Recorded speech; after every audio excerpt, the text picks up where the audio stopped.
Good morning all of you. Last video lecture में मैंने आपको मोलरिटी के बारे में एक्सप्लेन किया था कि मोलरिटी क्या होती है। मोलरिटीज के थ्रू अपन ने सीखा था कि किस तरीके से अपन किसी भी सॉल्यूशन की कॉन्सेंट्रेशन का पता लगा सकते हैं। यानी कि अपन अब बात करें कि मोलरिटी क्या होती थी, moles of solute upon volume of solution. Clear. लेकिन अब अपन बात करेंगे नेक्स्ट यहाँ पर मोलरिटी की। क्लियर। तो मोलरिटी क्या होती है,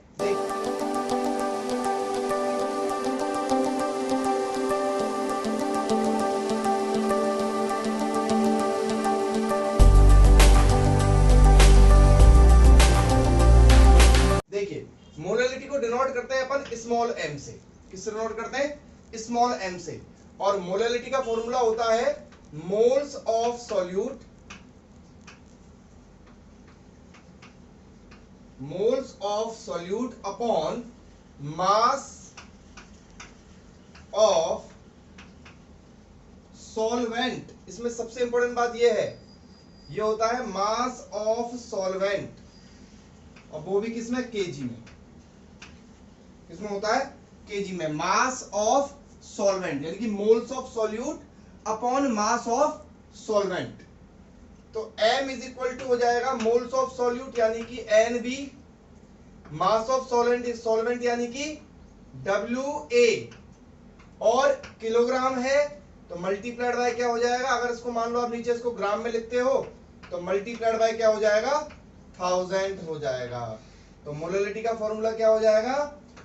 moles of solute upon mass of solvent. मतलब क्या हुआ? मतलब ये हुआ कि अगर आपको किसी भी चीज के मोल्स सॉल्वेंट के मास के रेस्पेक्ट में अगर आपको कैलकुलेट करने हैं, then you have to find molarity. अगर आपको किसी भी चीज के मोल्स पूरे सॉल्यूशन के वॉल्यूम के अंदर कंसीडर करने हैं, then you have to find molarity. अगर आपको किसी भी चीज के मोल्स आपको पूरे सॉल्यूशन के मोल के रेस्पेक्ट में फाइंड आउट करने हैं, then you have to find mole fraction. तो मतलब हर चीज का अपना अलग अलग इंपॉर्टेंस है। समझ गए आप बात को? अगर आपको देखो ये नॉर्मल सी बात है, ये अपन को क्वेश्चन में पहचानना पड़ेगा कि वो किस चीज की डिमांड कर रहा है, किस चीज की रिक्वायरमेंट है क्वेश्चन को, उसके अकॉर्डिंग अपन को concentration of solution find out करना पड़ेगा। क्योंकि जितनी भी चीजें मैंने आपको अभी तक बताई हैं वो सारी की सारी चीजें जो है सॉल्यूट की मात्रा, सॉल्यूट की कंसंट्रेशन फाइंड आउट करने के ही तरीके हैं। लेकिन हमको ये देखना पड़ेगा कि क्वेश्चन में किस चीज में से क्या चीज निकलवा रहा है। अगर मान लो सॉल्यूट का वेट निकलवा रहा है तो सॉल्यूट का वेट निकलवाने के दो तरीके होते हैं, W/W या W/V। अगर सॉल्यूट का वॉल्यूम निकलवा रहा है तो केवल एक ही तरीका होता है, V/V। अगर सॉल्यूट के मोल निकलवा रहा है तो तीन तरीके होते हैं, मोल फ्रैक्शन, मोलरिटी और मोलरिटी। क्लियर है? तो इसका ध्यान रखें। तो ये हो गई मोलरिटी। मैं आपको अभी लास्ट में एक चार्ट बना दूंगा इस चीज का। ठीक है, तो चलिए अपन इसका एक क्वेश्चन लेते हैं मोलरिटी से रिलेटेड। तो क्वेश्चन है, क्वेश्चन लिख देता हूं मैं। ठीक है, ओके। क्वेश्चन है 3.65 ग्राम HCl is dissolved in 103.65 gram HCl solution. यानी कि आपके पास ये किसका वेट है? ये HCl का वेट है, यानी कि आपको WB दे रखा है 3.65 ग्राम। क्लियर? ये आपको वेट ऑफ सॉल्यूट दे रखा है।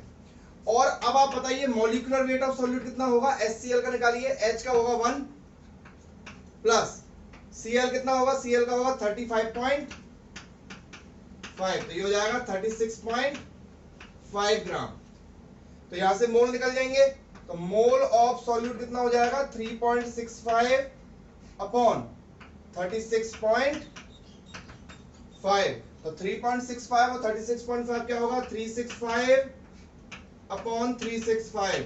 नीचे से ऊपर 10 आएगा, नीचे जाएगा 100, तो कितना आ जाएगा? 0.1 मोल। तो HCl के कितने मोल आ गए? 0.1 मोल आ चुके हैं। क्लियर? अब देखिए अपन बात करते हैं कि आपके पास मास ऑफ सॉल्वेंट आपको चाहिए। तो मास ऑफ सॉल्वेंट, तो मास ऑफ सॉल्वेंट क्या होगा? देखिए आपको जो मास दे रखा है वो किसका दे रखा है? पूरे सॉल्यूशन का दे रखा है। कितना दे रखा है 103.65 माइनस, इसमें से आप इसको हटा दीजिए सॉल्यूट को। भाई पूरे सॉल्यूशन में से अगर आप सॉल्यूट को हटा देंगे तो आपके पास केवल क्या बचेगा, आपके पास केवल सॉल्वेंट बचेगा, -3.65। तो ये कितना बचेगा 103.65 में से 3.65 गए तो कितना बचेगा 100 ग्राम। क्लियर। तो अब आपको निकालनी है मोलैलिटी। मोलैलिटी क्या होगी, moles of solute upon mass of solvent, और आप इसको ग्राम में रखोगे तो मल्टीप्लाइड बाय 1000। क्लियर। तो मोल्स ऑफ सॉल्यूट कितना 1, moles of 0.1 upon mass of solvent कितना 100 और मल्टीप्लाइड बाय 1000। ये 0 से 2 जीरो गई, 0.1 का मल्टीप्लाई आप 10 से करोगे तो आएगा आंसर आएगा 1 स्मॉल m। ध्यान रखना मोलरिटी के लिए लगाते हैं कैपिटल M और मोलरिटी के लिए लगाते हैं स्मॉल m। इसकी यूनिट क्या होती है मोल पर लीटर, और ये क्या होती है मोल पर केजी। क्लियर है। इसकी मोल पर लीटर होगी, या मोल पर केजी होगी। और मैं आपको दोनों की चीजों बता दूं कि इन दोनों पर टेम्परेचर का कोई भी इफेक्ट नहीं पड़ता। देखिए क्यों, टेम्परेचर का किसी भी चीज पे इफेक्ट नहीं पड़ता, किसी भी कंसंट्रेशन ऑफ सॉल्यूशन पे। उसका रीजन ये है क्योंकि देखिए कभी भी आप टेम्परेचर बढ़ाओगे तो चीज तो उतनी रहेगी ना, चीज थोड़े ना जाएगी वहां से। तो नंबर ऑफ मोल्स तो उतने ही रहेंगे जितने पहले थे, तो टेम्परेचर का इसके ऊपर कोई इफेक्ट नहीं पड़ता। ये क्वेश्चन आया हुआ था एक बार। क्लियर। चलिए अपन बात करते हैं नेक्स्ट। अगला क्वेश्चन है, ये क्वेश्चन AIPMT में आया हुआ है। देखिए calculate the molality of 10% W/W aqueous H2SO4। 10% W/W क्या समझते हो आप 10% W/W से, यानी कि आपके पास वेट ऑफ सॉल्यूट क्या होता है, weight of solute upon weight of solution होता है। तो वेट ऑफ सॉल्यूट कितना दे रखा है 10 ग्राम। तो वेट ऑफ सॉल्यूशन कितना बचा, सॉल्वेंट कितना बचा बताओ। जब ये 10 ग्राम ये है तो ये 90 ग्राम बचा। मैंने आपको पहले भी इस तरह क्वेश्चंस करवाए। आप ऐसे क्वेश्चनों पे विशेष तौर से ध्यान दो भाई कि जिन क्वेश्चनों में 10% W/V दे रखा है, इसका मतलब उसमें 10% तो सॉल्यूट है, 10 ग्राम तो सॉल्यूट है और 90 ग्राम क्या है सॉल्वेंट है। अदरवाइज बहुत लफड़ा हो जाएगा क्वेश्चन के अंदर। क्लियर। अगर आप किसी को सोल्व करने लग गए तो ठीक है। तो 10 ग्राम और 90 ग्राम हो गया। उसके बाद आप देखिए क्या करना है, आपके पास सॉल्यूट क्या है H2SO4 है।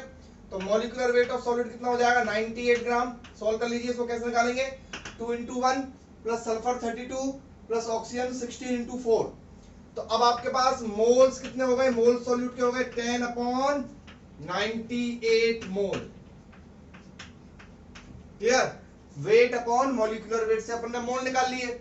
मोल निकालने के बाद वेट ऑफ सॉल्वेंट भी आपके पास 90 ग्राम है। तो क्या दिक्कत है, मोलैलिटी कैसे निकलेगी, मोल कितने 10/98 ठीक है अपॉन मास ऑफ सॉल्वेंट 90 और मल्टीप्लाइड बाय 1000 क्योंकि अपन ने ग्राम में लिया है। अब आप इसको सोल्व करेंगे तो आएगा 1.13 स्मॉल m। स्मॉल m का मतलब मोलैलिटी, यानी कि आप इसको ऐसे लिख सकते हैं 1.13 मोल पर केजी। क्लियर। इस तरीके से भी इस क्वेश्चन को किया जा सकता है।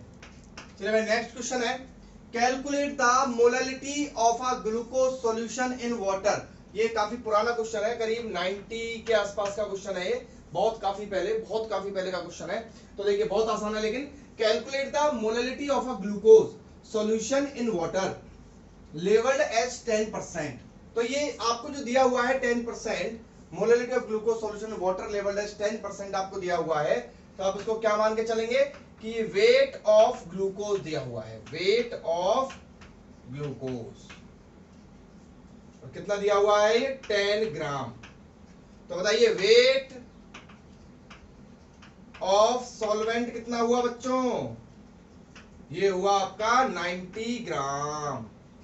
क्लियर है। वेट ऑफ ग्लूकोज यानी कि ये तो हो गया सॉल्यूट के बारे में, ये तो हो गया सॉल्यूट के बारे में, और ये हो गया सॉल्वेंट के बारे में। क्लियर है? अब डेंसिटी दे रखी है, लेकिन मुझे लगता नहीं कि डेंसिटी से मुझे कोई मतलब होगा। क्यों नहीं होगा मुझे मतलब डेंसिटी से? देखिए, क्योंकि मुझे निकालनी है मोलरिटी। मोलरिटी क्या होगी है? इसके मोल, यानी कि मोल कैसे निकलेंगे? 10 अपॉन, चलो मोल निकाल लेते हैं, mole of solute, weight upon molecular weight. किसका मोलिकुलर वेट निकालना है? ग्लूकोज का। ग्लूकोज का मोलिकुलर वेट कितना होगा? C6H12O6, 12 into 6 plus 12 into 1 plus 16 into 6, यह आएगा 180 ग्राम। क्लियर? तो ये हो जाएगा 10 अपॉन 180, इसके मोल हो गए। क्लियर? अब अपन को निकालना क्या है? मोलरिटी। तो मोलरिटी कैसे निकलेगी बोलो? Moles 10 upon 180 upon total weight कितना? 90 और मल्टीप्लाइड बाय 1000, यानी कि 10 अपॉन 90 इंटू 180 और मल्टीप्लाइड बाय 1000। तो इस तरीके से जब आप इसको सॉल्व करोगे तो सॉल्व करने पर ये 0.618 स्मॉल m क्लियर आ जाएगा। समझ गए बात को? तो यानी कि इस तरीके से अपन इस क्वेश्चन को कर लेंगे। तो इस क्वेश्चन से आप क्या सीखे? इस क्वेश्चन से आप ये सीखे कि अगर मान लो, हाँ, अगर ये क्वेश्चन मोलरिटी का होता तो मोलरिटी वाले क्वेश्चन में अपन की इसकी जरूरत जरूर पड़ती, क्योंकि अपन को क्या चाहिए उसमें? अपन को चाहिए वॉल्यूम। लेकिन यहाँ पर हमें वॉल्यूम की कोई जरूरत नहीं है। और देखिए कितना सिंपल क्वेश्चन जो है आईआईटी में आया हुआ था, केवल और केवल डेंसिटी दी हुई थी, और इससे पता नहीं बच्चों ने क्या क्या कर दिया था इस क्वेश्चन के अंदर। सब ज्यादातर कुछ बच्चों का ये क्वेश्चन दिया जाए ना एग्जाम में तो ये गलत ही आएगा। क्यों आएगा? क्योंकि बच्चे डेंसिटी का दिमाग लगाएंगे, लेकिन डेंसिटी का दिमाग लगाने का यहाँ पर कोई मतलब है ही नहीं, क्योंकि अपन को डेंसिटी की इस क्वेश्चन में जरूरत पड़ेगी ही नहीं। समझ में आई बात? तो चलिए, कॉन्सेंट्रेशन ऑफ सॉल्यूशन अपना टॉपिक चल रहा है। कॉन्सेंट्रेशन ऑफ सॉल्यूशन के अंदर आपने W/W सीखा, W/V सीखा, आपने W/V और V/V सीखा, मोलरिटी सीखी, मोलरिटी सीखी और मोल फ्रैक्शन सीखा। क्लियर? यानी कि आप क्या सीख रहे हो? आप ये सीख रहे हो कि भाई किसी भी सॉल्यूशन के अंदर सॉल्यूट की मात्रा, सॉल्यूट की क्वांटिटी, सॉल्यूट की कॉन्सेंट्रेशन कितनी है और उसको निकालने के कितने सारे तरीके हो सकते हैं। क्लियर है? तो मैं आपको एक छोटा सा चार्ट बना देता हूं, उससे क्या होगा कि आपको क्लियरली, आप देखें चार्ट को पूरे को। कॉन्सेंट्रेशन ऑफ सॉल्यूशन में अगर मान लो, ठीक है, अगर मान लो आपसे निकलवाता है मोल्स, मोल्स की टर्म्स के अंदर आपसे कॉन्सेंट्रेशन निकलवाई जा रही है, then you have 3 methods. First, mole fraction निकाल सकते हैं आप। क्लियर है? लेकिन मोल फ्रैक्शन के लिए आपको टोटल मोल होना जरूरी है। आप मोलरिटी निकाल सकते हैं और आप मोलरिटी निकाल सकते हैं। क्लियर? दूसरी बात, अगर आपसे वेट पूछा जाए, सॉल्यूट का वेट, देखो इन सब में सॉल्यूट का वेट नहीं पूछा है, इन सब में सॉल्यूट के मोल पूछे हैं। अगर आपसे वेट पूछा जाए सॉल्यूट का तो केवल एक ही तरीका होता है, परसेंटेज W/W। क्लियर?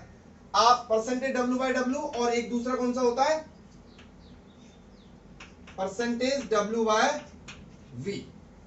क्लियर है?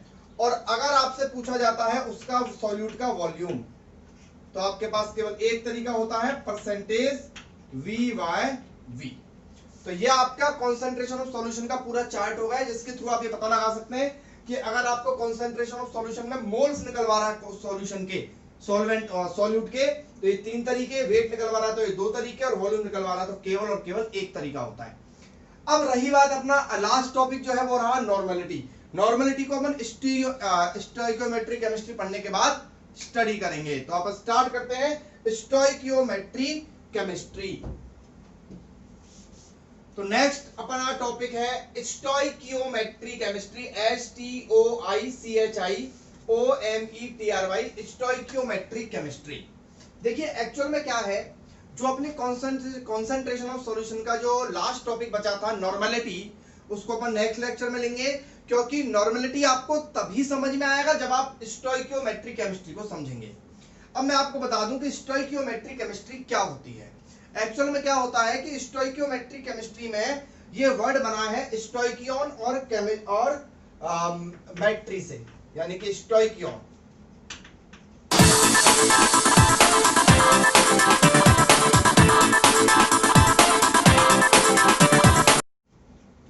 स्टोइकियन से बना है और एक बना है ये मैट्री से, मेट्रॉन से, METRON, मेट्रॉन। इसका मतलब होता है बच्चों एलिमेंट। क्या होता है? एलिमेंट। और इसका मतलब होता है मेजरमेंट। मतलब ये एलिमेंट्स का मेजरमेंट, यानी कि किसी भी केमिकल रिएक्शन के अंदर जो रिएक्टेंट्स और प्रोडक्ट्स होते हैं उनके बीच में क्वांटिटेटिव रिलेशन होता है।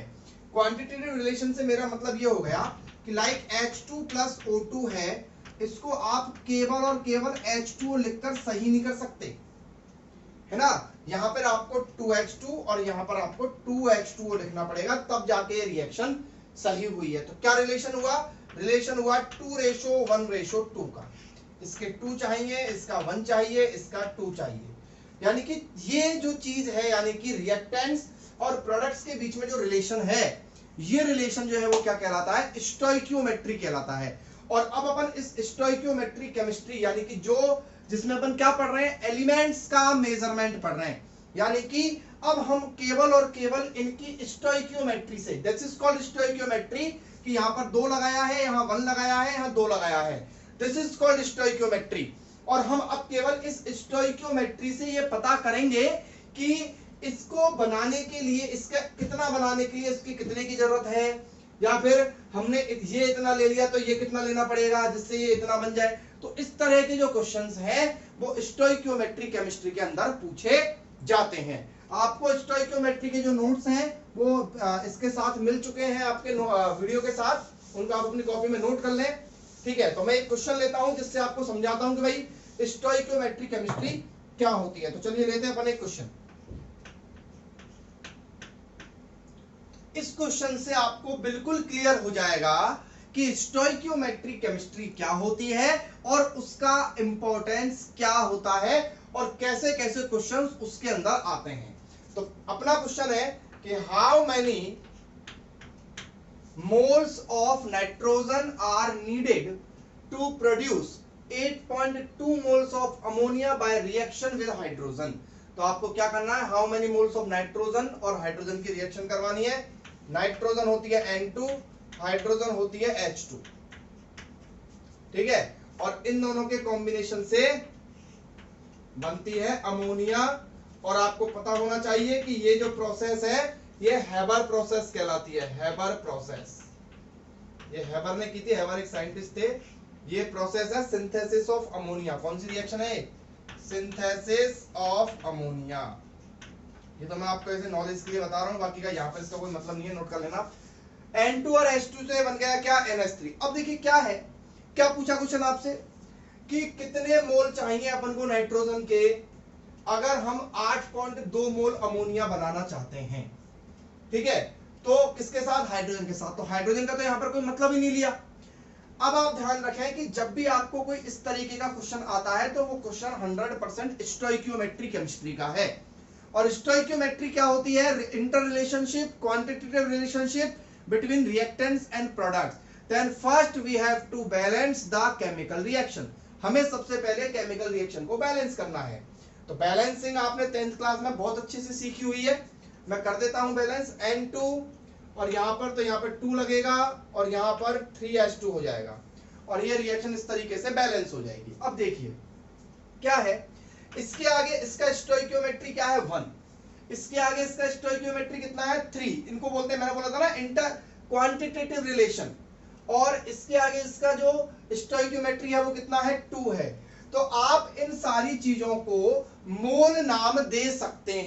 मतलब क्या हुआ? मतलब ये हुआ कि भाई ये 1 मोल है क्योंकि इसके आगे कितना लिखा हुआ है? 1 लिखा हुआ है, क्लियर। और ये क्या है? ये इसके आगे 3 मोल्स और इसके आगे 2 मोल्स, क्लियर है। यानी कि इसका अगर अपन को इसका 1 मोल रिक्वायर्ड है तो इसके 3 मोल रिक्वायर्ड है, इसके 2 मोल बनेंगे।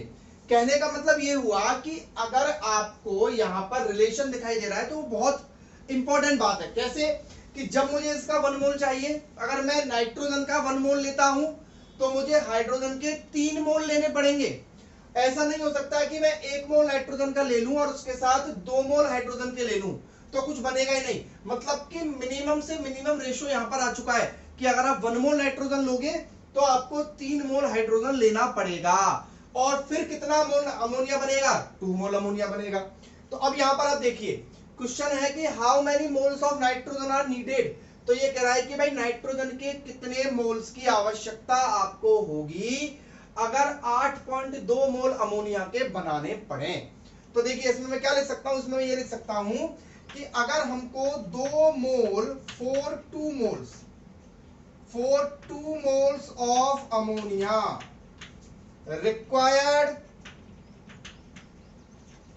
रिक्वायर्ड नाइट्रोजन, समझ गए भाई, 2 मोल अमोनिया के लिए रिक्वायर्ड नाइट्रोजन कितनी है, 1 मोल। रिक्वायर्ड नाइट्रोजन कितनी है, 1 मोल। क्लियर है। तो for 1 mole of ammonia required nitrogen कितनी हो जाएगी, 1/2 मोल। ठीक है बच्चों। तो फॉर 8.2 मोल कितनी चाहिए, 8.2 मोल्स अमोनिया बनानी है अपन को। 8.2 moles of ammonia required nitrogen is 1/2 into 8.2। 1/2 into 8.2 करेंगे तो कितना आएगा, 4.1 मोल। यानी कि यहां से क्या हुआ, यहां से ये पता लग गया अपन को कि 4.1 मोल रिक्वायर्ड है अगर आपको 8.2 मोल अमोनिया बनानी है। यानी कि यहां से क्या पता लगा, यहां से हमको क्वांटिटेटिव रिलेशन पता लग गया कि आपको 8.2 मोल अमोनिया बनाने के लिए रिक्वायर्ड नाइट्रोजन कितनी लेनी पड़ेगी। क्लियर। तो अगर मान लो इसी क्वेश्चन के अंदर यह होता कि how many moles of nitrogen and hydrogen, मान लो हाइड्रोजन भी इसमें इंक्लूड होता, तो हाइड्रोजन के लिए क्या करते कि भाई 2 मोल अमोनिया बनाने के लिए रिक्वायर्ड हाइड्रोजन कितनी है बच्चों, रिक्वायर्ड हाइड्रोजन कितनी है, 3 मोल। क्लियर है। अब 1 मोल के लिए कितनी हो गई, 3/2 मोल। तो ये कितनी हो जाएगी, 3/2 इंटू 8.2। इसी को हिसाब से सोल्व कर लेते हैं अपन। 2 से कट जाता, 2 4.1, तो ये 3 कम 3 4 3 12, 12.3 मोल नाइट्रोजन हाइड्रोजन की रिक्वायरमेंट यहां पर होती। चलिए अगला क्वेश्चन लेते हैं। ओके, नेक्स्ट क्वेश्चन है कि if 4.2 moles oxygen is required in an experiment then how many grams of potassium chlorate must be decomposed. तो सबसे पहले पोटेशियम क्लोरेट को डिकम्पोज करो। पोटेशियम क्लोरेट होता है KClO3, ठीक है। और KClO3 को जब डिकम्पोज करोगे, डिकम्पोज का मतलब है डिसोसिएट करोगे, तो ये बनेगा KCl प्लस O2, ठीक है। KClO3 से बनेगा KCl प्लस O2 बनेगा।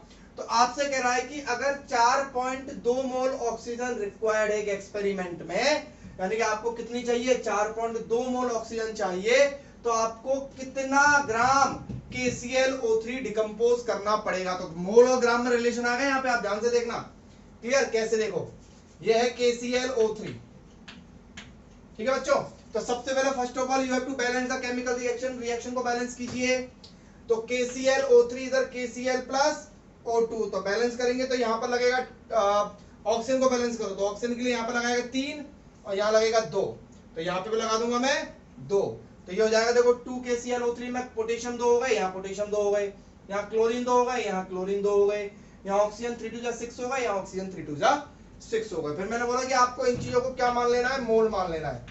तो इसके अगर 2 मोल की रिक्वायरमेंट है तो इसके भी 2 मोल बनेंगे और इसके 3 मोल बनेंगे, ठीक है। अब आपसे कह रहा है कि कितने मोल ऑक्सीजन चाहिए आपको, 4.2 मोल ऑक्सीजन चाहिए, तो उसके लिए आपको कितना पोटेशियम क्लोरेट चाहिए, इससे आपको कोई मतलब नहीं दिया हुआ है क्वेश्चन के अंदर, हमको इन दोनों में रिलेशन निकालना है। तो देखिए अगर आपको 3 मोल ऑक्सीजन रिक्वायर्ड है, 3 मोल ऑक्सीजन रिक्वायर्ड पोटेशियम क्लोरेट कितना, 2 मोल। क्लियर। तो 1 मोल के लिए कितना हो जाएगा, 2/3 मोल। तो अब कितना चाहिए अपन को चाहिए 2 मोल्स ऑक्सीजन चाहिए। तो ये कितना हो जाएगा 2/3 इंटू 4.2। तो इसको अपन सोल्व करेंगे, कितना आएगा 2 इंटू 3 से कटेगा 1.4, तो हो जाएगा 2.8 मोल्स। यानी कि आपको पोटेशियम क्लोरेट के इसके कितने मोल चाहिए 2.8 मोल चाहिए। ठीक है, अब आपको पता है कि भाई एक मोल में क्या होता है, एक मोल में उसके उतने ही ग्राम होते हैं। ठीक है, तो पोटेशियम क्लोरेट का मॉलिक्यूलर वेट निकालिए, molecular mass of KClO3। Potassium का होता है आपका 39 प्लस क्लोरीन का 35.5 प्लस ऑक्सीजन का 16 इंटू 3, 16 3 48 और ये आपका आ जाएगा 122.5। ठीक है, अब आपको पता है कि अगर इसका एक मोल लूंगा तो इसके एक मोल में 122.5 ग्राम होंगे।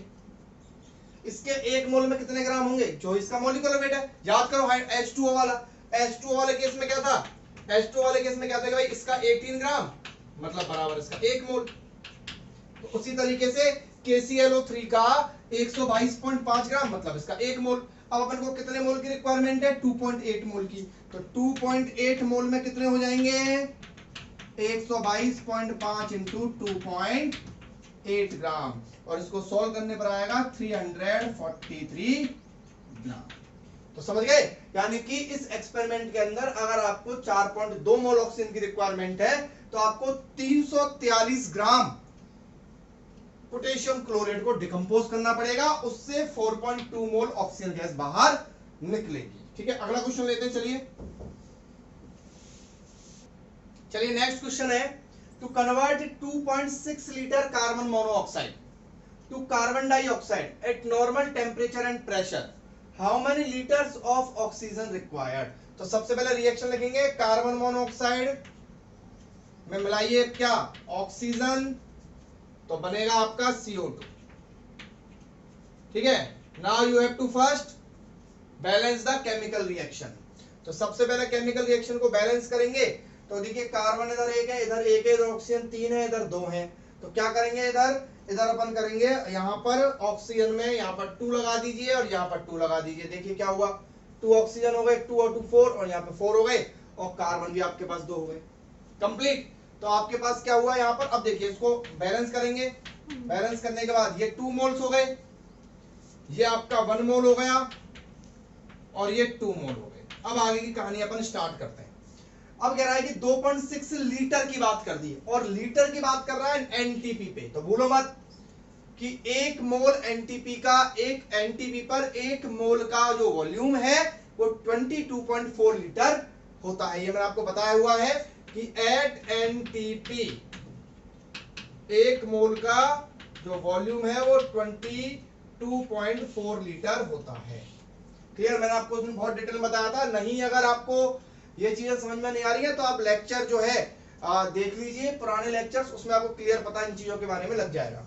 तो अब देखिए किस किस के बारे में बात की जा रही है, how many litres of oxygen required to convert carbon monoxide. Clear, तो अब देखिए इसको 2 mole for 2 mole for 2 moles of carbon monoxide required oxygen कितनी है 1 मोल। क्लियर, अब 2 मोल का मतलब क्या होता है, 2 मोल, 1 मोल का मतलब होता है 22.4, मतलब 2 मोल का मतलब हो गया 22.4 इंटू 2, 22.4 इंटू 2 यानी कि 844। यानी कि एक तरीके से मैं बोलूं कि इस लाइन का मतलब ये हुआ कि 44.8 लीटर ऑफ कार्बन मोनोऑक्साइड